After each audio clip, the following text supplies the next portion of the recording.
Hey, it's Dave. I thought I'd do a little home improvement video. I'm in the middle of a huge home improvement project. Um, kind of see here. This was a bathroom and a laundry room, and it's going to be that again. There was a wall about right here, and that's going to be again. I had to tear it out because the floor had to be replaced. So this house is over 100 years old, built in 1909, and let's see if I can. So it's got pine flooring, tongue and groove flooring, and what I'm going to do is I'm going to put tile in here, and that's just not a good substrate for tile. And there's also some problems with the floor itself, and you can see here. I've already started. I've got one sheet of plywood screwed and glued down. And one thing I noticed when I did the first one, I had some squeaks in my plywood. And that's not good. So I went down and looked, and I realized, oh man, some of these floor joists are split. And that was the problem. That was why I was getting a lot of noise. And the floor was quite bouncy too. So this is an overspanned floor.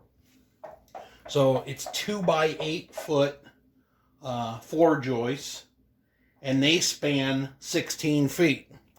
And the old rule of thumb carpenters used to use was, 2 by 8, 2 times 8, that'll work for 16 feet. Today we know that is way overspanned. 2 by 8, I believe is just shy of 12 foot is what a 2 by 8 legally would span. I wouldn't use it over 10 feet. I think a 2 by 8 is a good member for a 10 foot span, and that's about it. This should probably have had, I would imagine, I'd have to look it up, 2 by 10s or 2 by 12s even for this span.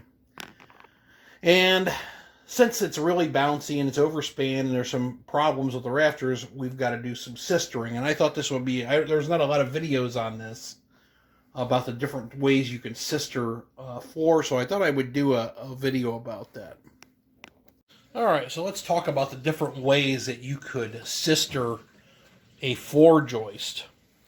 So, if it's possible, if you have a clear span, like you don't have any plumbing or electric in the way of the floor joist going in, or of your sistering board going in. Like for instance, I'm going to look up here, like down here in my basement. I've got plumbing and all sorts of stuff all over the place, and there's just no way you're going to get a full 16-foot piece of material from one end to the other in here without chopping all of that out. And I'm not going to do that. But if you have a clear span, and a lot of times you do, especially if you're working on like a second floor, if you're trying to sister joists on a second floor, there's not a lot of plumbing up there. There's two really good ways of fixing that. One is so here's our existing floor joist, 16 feet long, and it could be any length. One is to get what's called an LVL, which is a laminated beam. You can order them from the lumber yard. If you go to any good lumber yard, they'll be able to tell you what size of LVL you need for the span you're dealing with, and they'll be able to get that ordered for you. And you just get an LVL, and you use construction adhesive between the two, and you just lay it in beside it. And every 24 inches, you put some screws or nails in it, and that is a rock-solid way of fixing a floor. Probably the best way that there is. Another way that'll work to stiffen up a floor is to use just more 2-by material. What I found though is let's say you, like it's my situation, I've got 2 by 8s, and if I just lay another 2 by 8 in beside the existing one and screw and nail that in, it will not completely solve the problem. That floor's still going to have some bounce to it. It's just, you've got just double the 2x material in there, but it's still overspanned. Really, to make that work, what you need to do is put in like a 2x12 in beside that 2x8, which is going to lower your ceiling. And sometimes that is the best option. You know, you're going to lower your ceiling by 3 or 4 inches, but that's not much of a trade-off to get you know, a nice solid floor. But sometimes, like I said in the beginning here of this segment, that you're in a situation where you've got plumbing and stuff in the way, and there's just no way to get a full-length timber in. So what you can do is, so here's our rafter. The best thing to do is to take plywood and cut it in strips, the width of whatever timbers you're dealing with. In my case, they're 8 inches. They're truly 8 inches. Actually, I believe they're about 7 7/8 at this point. They've probably shrunk from when they were originally built. But you could take 2 8-foot pieces of plywood and put them beside the floor rafter and glue and nail them in, and then take another layer and put it on like this and overlap all your joints. So your sistered beam is all to one side of the joist.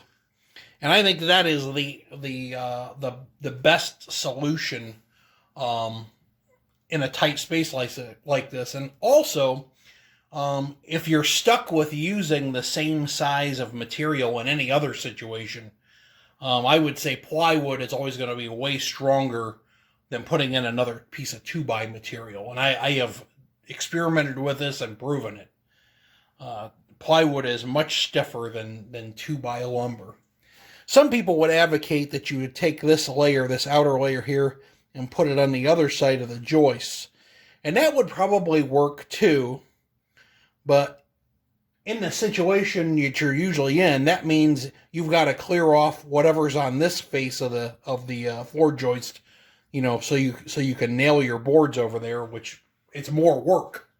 And you're still not spanning the joint in the plywood with another piece of wood to strengthen it. So I think this is the superior way of laying in plywood. And it's the superior way to strengthen a floor joist with the exact size lumber. I'm going to go ahead and I'll show you. This is an area here where I've already done this. I've already put in plywood sisters on these joists, and it made a tremendous difference in this floor. I ended up doing 4 of the joists. Let's see here. This and this also have plywood, but they're on the inside. This is a cold air duct. So I've just got some plywood covering that up. So I'll be back in just a jiffy, and I'll show you what the first layer looks like after it's installed. Okay, so here we are about 2 hours later, and I've got the first layer on these 2 rafters. And you can kind of see here how I did that. Of course, it took me a little extra time because I had to unhook this plumbing here. And there was also some electric right there that I had to unhook and move that. And of course, you've got all your nails and different things that are in the sides of the rafters from people hanging things over the last 100 years. And now we're ready to add the second layer. All right, so that's done. We've got plywood sisters all the way down both of those rafters. Now the next ones I have to do are over here. There's 1, 2, 3 of them. One of them is going to have to go where that heat duct is, so I'm going to have to pull that out of there. And we're going to have this situation here with these 2 wires. That yellow wire I'm going to pull out. We're still going to have to cut around that white wire. And I'll show you how we do that. All right, here's how we deal when we have a utility that's running through the center of a floor joist, and we have to get a sister around it. So what you do is on the first lamination here, I cut a relief in the bottom of my sister. Well, that sounds funny. So we cut a relief in the bottom of the sistering joist.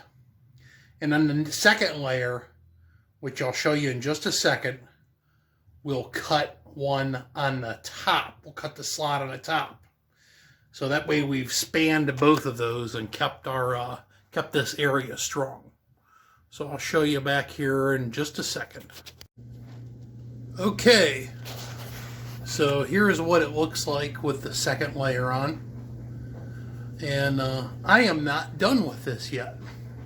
So I've got the first layer done on the whole thing, and I've got the second layer half done. So I've got 3 8-foot pieces to put up yet.